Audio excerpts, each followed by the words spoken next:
Chapter 21. Fear and Rage. Yeah, just catching my breath. The air is a lot thinner up here. Once I made it to the central part of the peak, my eyes locked onto the view. I could see the entire town from here. Oddly enough, this mountain was never truly silent. My connection to the Force was enhanced by listening to the sounds of life and the movement that it created. Birds chirping in the distance, waves crashing against the rocks, and the rustle of wind-blown grass became a symphony. Moments of profound silence spoke volumes beyond measure. Hey, BD? Thanks for being my friend.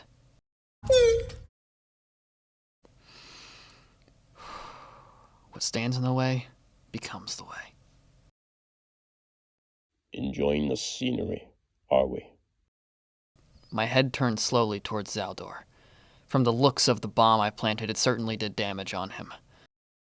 I noticed a few wires were now exposed from his collar as he walked over slowly. He did as I asked and brought the kid in custody. The young girl was clearly frightened. Her eyes were bloodshot from crying, and her blonde locks were slightly matted. I couldn't look at him the same way. A man Anika and I trusted was now ready to take another life. It doesn't have to end like this, Zaldor. Just let her go. Lend me your power and consider it a done deal. Is that what the Emperor told you when he ordered you to kill Anika's parents? Your time is running out, Cal Kestis. I suggest you walk away from this fight. I won't back down. This will end one way or another.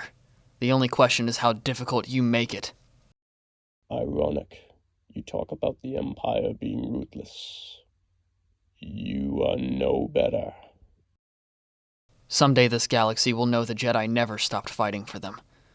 You're blind, Zaldor, just like every other Sith and politician who gained more power before you. Silence! I am not on the losing side. I have gained more control than the Emperor could ever obtain. Think again. Just as I pulled my blaster out, Zaldor pushed the girl aside and dodged my fire. Tell me, how far are you willing to go to survive? Long enough to stop you. Very well. Then I will show you no mercy. In return, I would expect none from you. Zaldor slowly circled me like a calm Nexu waiting to pounce. Our eyes locked on each other, wondering who would make the first move. Although I was expecting it, Zaldor's calm and collected demeanor changed to a whirlwind of fury. His strikes hit my blade with such immense force that I almost dropped my saber. He attempted to strike my left leg, but I parried just in time. Zaldor smirked before using the force to knock me down. I rolled on my side and got back up. I tried my best to keep him at bay, but he was a lot stronger than he looked.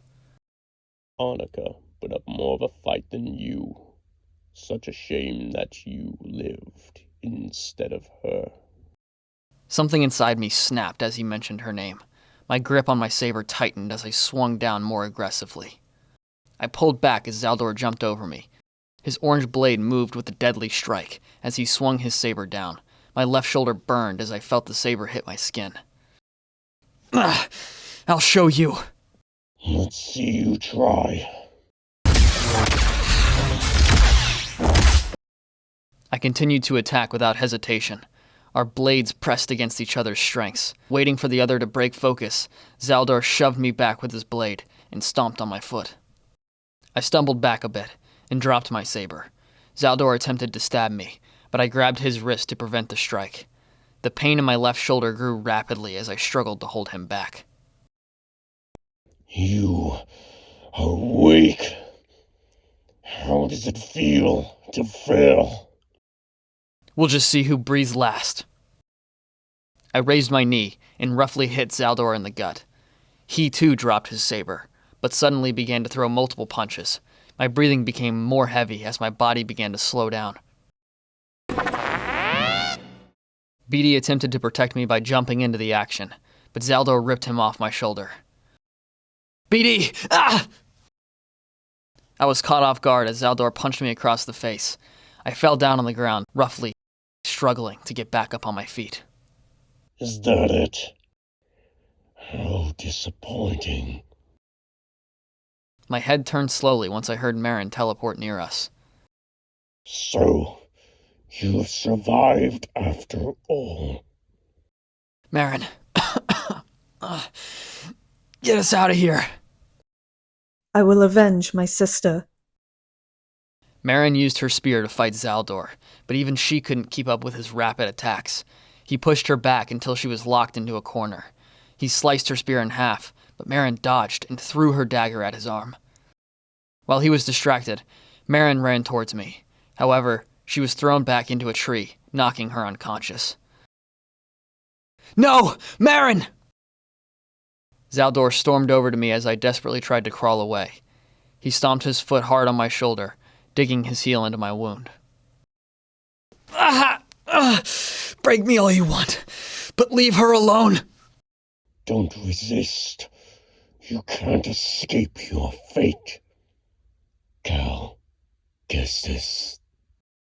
Before he had a chance to strike me down, his saber was removed roughly from his grasp. We both turned to the direction of where the saber was. My jaw nearly dropped when I saw it was the same kid Zaldor captured, holding it in her grasp. Impossible! The kid raised her arm and used the force to throw Zaldor off me. I ignored the pain all over my body as I stood up slowly and raised my right arm up. Now focusing all my energy into channeling the light force energy, I took a sharp breath and closed my eyes. A single blast of energy formed in the palm of my hand. I used everything I had to throw it at Zaldor, and successfully, it hit him. No! No! I could feel Zaldor's connection to the force break away like a thread, but he continued to fight against the orb, which sent an electric shock back at my chest. You'll pay for taking Anika from me. I used my other free hand to absorb Zaldor's power, but something else grew as I fed into my anger. Zaldor's eyes glowed a bright red until a mist of energy absorbed into the palm of my hand.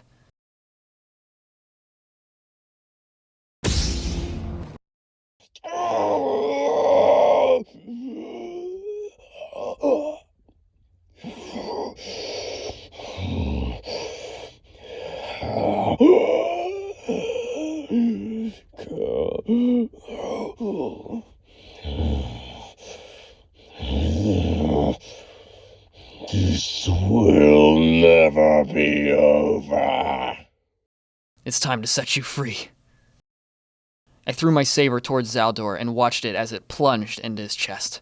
Instead of absorbing the black orb, I released it and watched Zaldor's lifeless body collapse onto the ground.